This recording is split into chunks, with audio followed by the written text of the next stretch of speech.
미국의 한 대학교. 강의 중 불려나온 학생들이 언쟁을 벌입니다.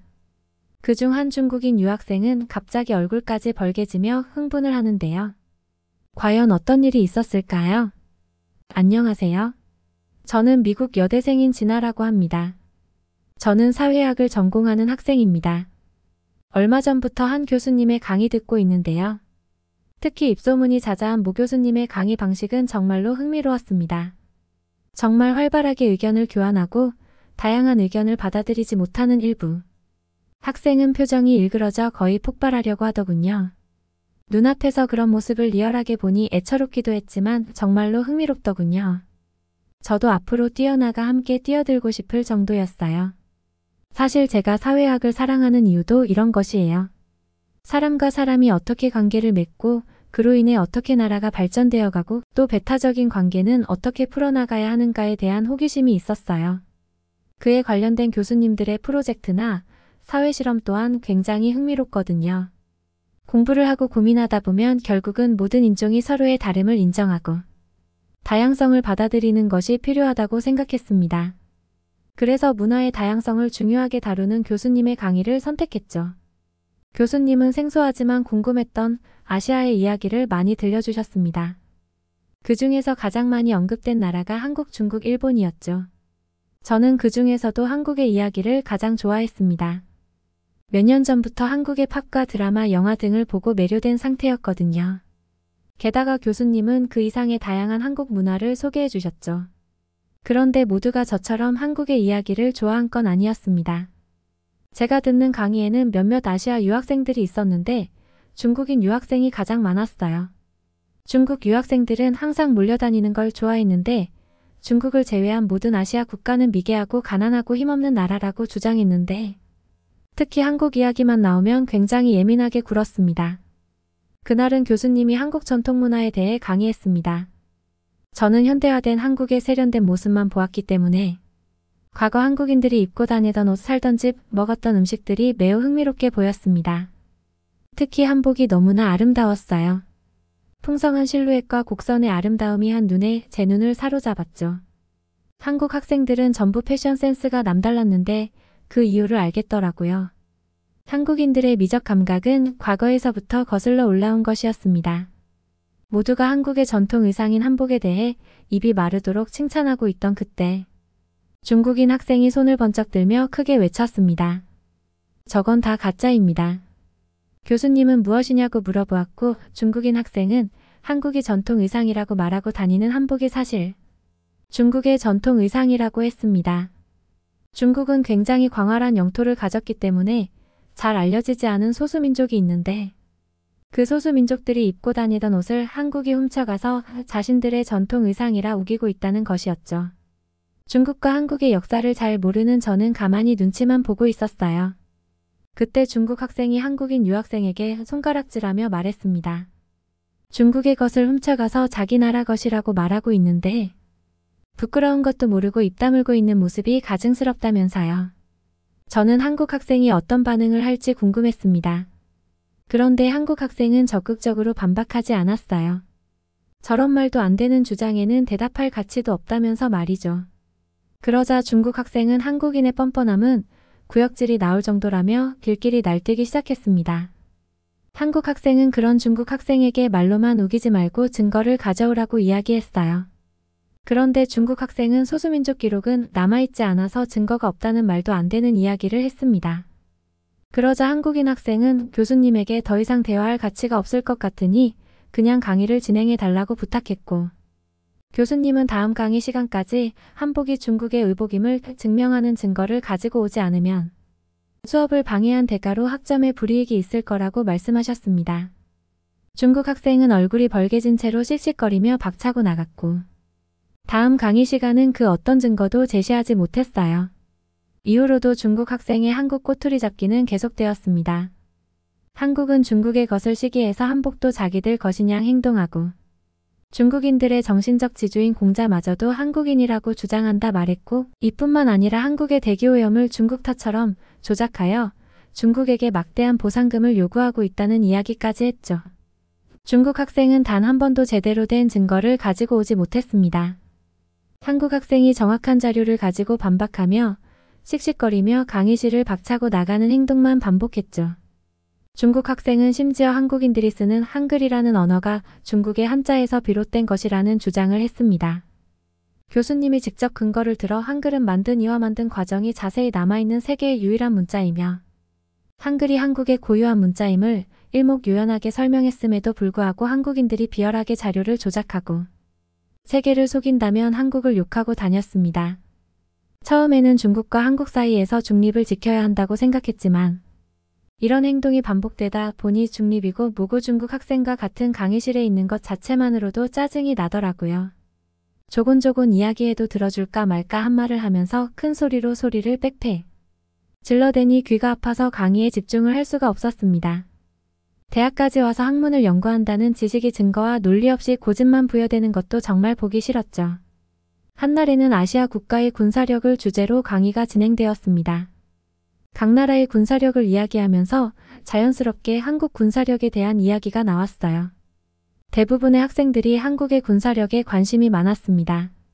그도 그럴 것이 한국은 전쟁이 종료되지 않은 휴전 국가였으나 학생들은 한국이 어떤 무기로 무장하고 있는지 적대국인 북한과의 군사력 차이는 어느 정도인지에 대해 질문했습니다. 그런데 갑자기 중국 학생이 또다시 손을 번쩍 들고 섰습니다. 그런 작은 나라에 대한 이야기 말고 중국의 군사력에 대한 이야기나 하자면서 말이죠. 단순히 군사력 순위를 넘어 미국과의 군사동맹 관계와 같은 전문적인 질문이 오고 가는 상황에서 한다는 소리가 겨우 이거라니. 한국에 대한 악감정이 있는 건 알겠지만 자신의 감정 때문에 다른 학생들의 지적 호기심까지 묵살해버리는 태도에 너무나 화가 났습니다. 저는 참다 못해 한 소리 하려고 하는데 교수님이 중국 학생에게 왜 중국 이야기를 해야 하느냐 물으셨어요.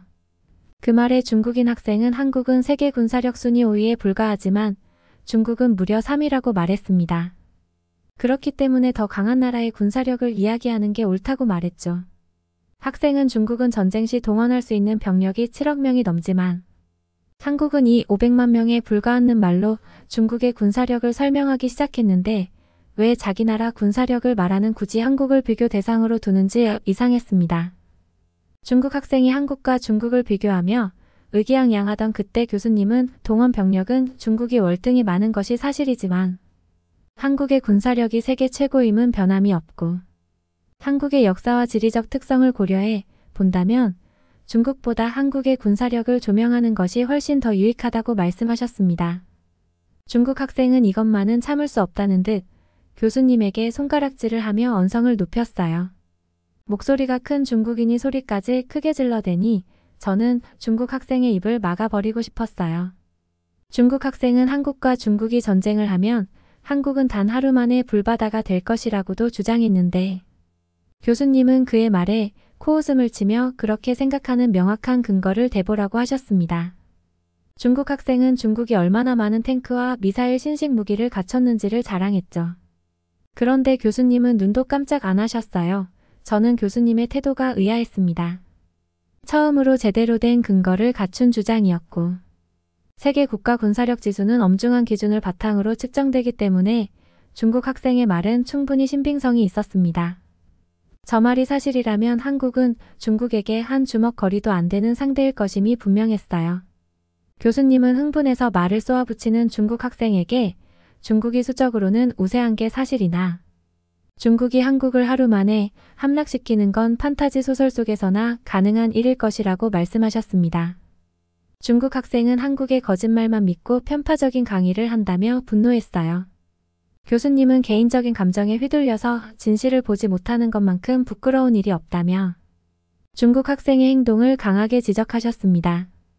교수님은 중국이 많은 무기를 보유한 건 사실이지만 한국과 비교하면 질적으로 떨어진다며 한국의 공군을 예로 드셨는데요. 한국은 5세대 전투기인 F-35를 보유하고 있는데 이는 웬만한 중국 전투기는 압살해버리는 파괴력을 가지고 있었다고 하셨어요.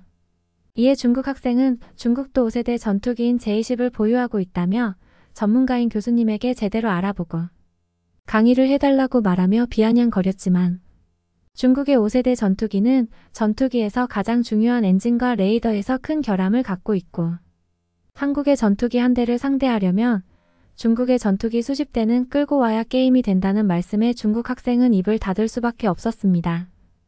또 중국은 그토록 자신하던 항공모함의 개발 사업을 중단한 상태였습니다.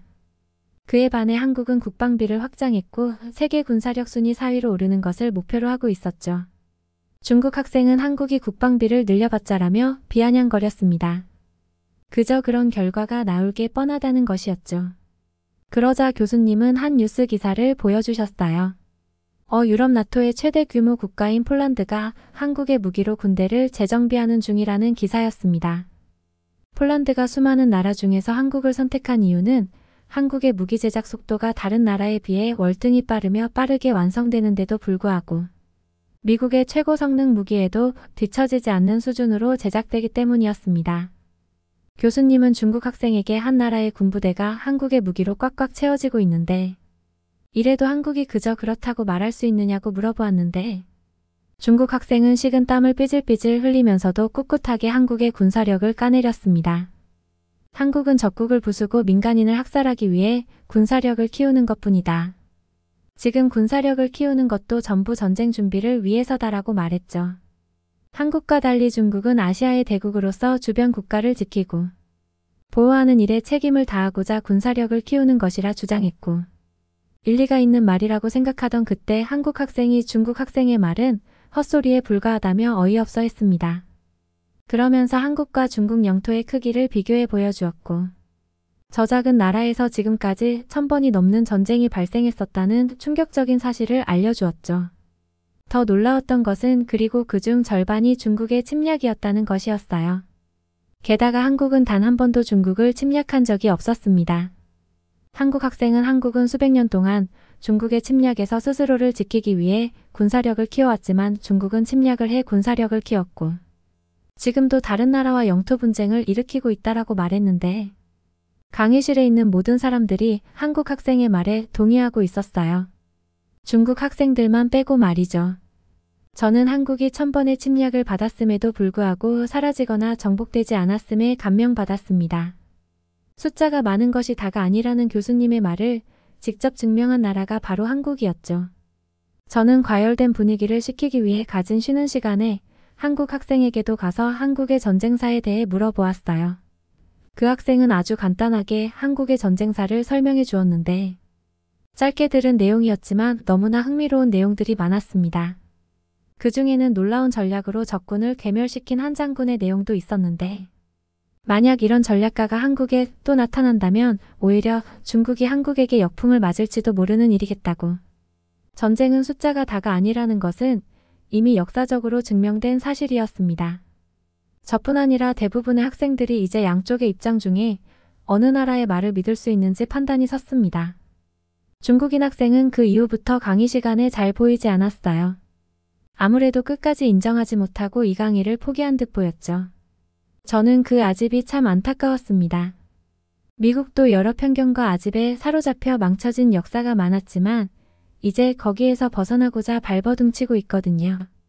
부디 많은 사람들이 열린 사고로 제대로 된 사실을 공부하고 더 나은 미래가 되길 바라고 있답니다.